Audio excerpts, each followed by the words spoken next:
ఏంట్రో gap ఇచ్చా ఏవలా వచ్చింది. మొదలెట్టేయమంటారా? చెప్పు. ఎవరే నువ్వు? గ్రహాంతరవాసి కప్పలా ఉన్నావు. ఫస్ట్ అమ్మాయి ఉంది లవ్ చేసుకున్నా పెళ్లి చేసుకున్నా పెద్దగా ఉంది అందుగా అంటే అన్నాడు గాని ఆ ఊహ ఎంత బాగుందో. అంటే నేనేమన్నా నేను మ్యాన్గా కూర్చున్నా అప్పుడు ఉండు ఆడేవాడు వారా ఉన్నవా బలవంతం చేస్తావేంటి?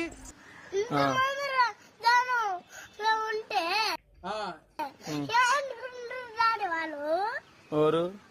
వాళ్ళందరూ ఏమనుకుంటారు? అరే తుప్పా చదవా. ఎంత పెద్ద మూతి మాట్లాడుతున్నా డాడీ సరిపోయారు ఇద్దరును. చిన్న మూతి మాట్లాడుకుంటున్నా పెద్ద మూతి మాట్లాడేది బాబు పక్కెళ్ళి ఆడుకోమ్మా, మాట్లాడే పని ఉంది.